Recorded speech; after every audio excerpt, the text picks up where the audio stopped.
now we have to get to a truly disturbing story. You remember Jim Acosta. Jim Acosta was the real-life Ron Burgundy from the first Trump term. He worked for CNN. He actually came up to college to interview me one time when I was an undergraduate many moons ago. It was the first time I met Jim Acosta.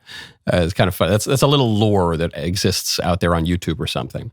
But he was a true, I'm a newsman. I'm an establishment legacy media newsman. I have my perfectly coiffed hair. I state my liberal opinions in a way that is laconic and seems to be objective, but it's not.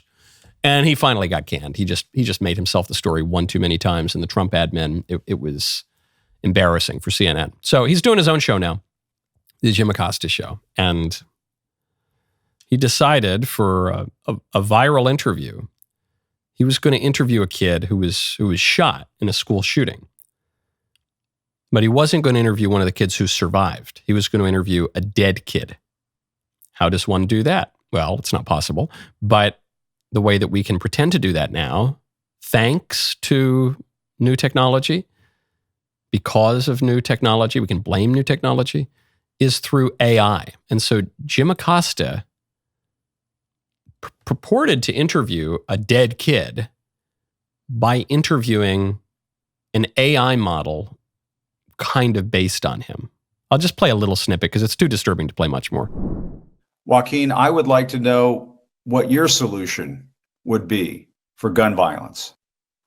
Great question. I believe in a mix of stronger gun control laws, mental health support, and community engagement. We need to create safe spaces for conversations and connections, making sure everyone feels seen and heard.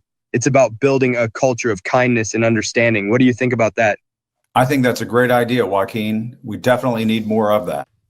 Oh, man.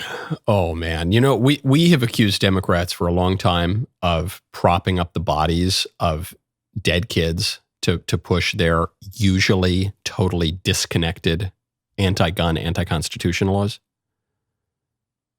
Now they're not even propping up their bodies. They're propping up supposedly their souls. They're trying to reanimate them. They're trying to bring them back to life to do it, to spread their propaganda. Not the kids' own words, but the propaganda of the pro-gun control people. Horrifying. This interview goes on for a long time. Yes, Joaquin, and pretending that he's talking to this kid. And the AI, happily for now at least, is still in that uncanny valley where you say, like, that's not the kid. That is some sick, grotesque zombie simulation of the kid.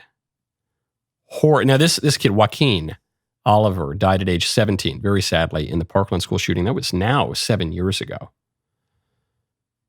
Someone makes an AI model. Who makes the AI model? This is actually the sadder part of the story. And this is what gets to a broader takeaway than just Jim Acosta is a creepy journalist or the establishment media have no credibility. The bigger takeaway comes from who made this AI model. It was made by the late kid's parents. This is the most sorrowful aspect of the story as far as I'm concerned. Right now, go to expressvpn.com/Michael Knowles Show. You remember, it was probably over 10 years ago now, that the government mass surveillance on Americans finally came to light. And then the House Intelligence Committee denied it. And then last year, they extended government spying powers, and Americans are losing the privacy battle on our government. Big Brother is watching you.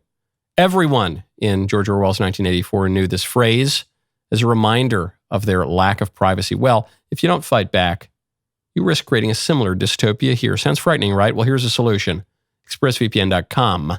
ExpressVPN is an app that encrypts your entire internet connection, creating secure channels that shield your online activity from everyone, the government, data brokers, even your internet service provider. Your digital life remains completely private. Rated the #1 VPN by experts at CNET and The Verge, ExpressVPN combines powerful protection with remarkable simplicity. With just one click, you're protected. It works seamlessly across all your devices, supporting up to 8 connections simultaneously. I've used ExpressVPN now for like 8 years or something.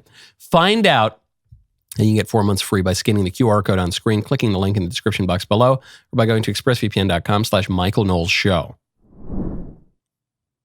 This is not the place. Computers and zeros and ones are not the place to put your hope for the resurrection. That's not going to bring your kid back to life. That's not your kid. That's not your kid. And it's not, and you could say, I know it's not my kid, but it makes me feel better. It's not going to make you feel better. Well, it reminds me of him. That's not him. Look at a picture. Pray. But that's not him. The death is when the soul and the body separate.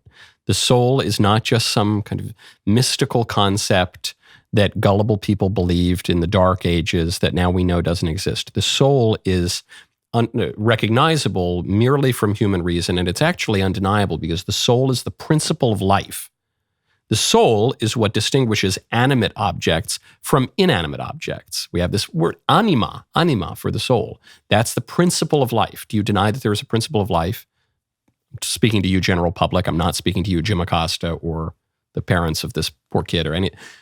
Do you understand this, right? You broad skeptics, you broad rationalists. There's a difference between life and not life.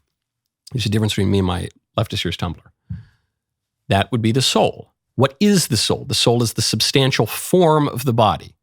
My body is made up of all sorts of atoms and chemicals and molecules and tissue, and those things could exist on their own. If you chop my hand off, if you throw my hand over there, it would be chemically identical to my hand on my wrist, but it would not be part of my body. It would not be, after a short period of time, it would not be alive.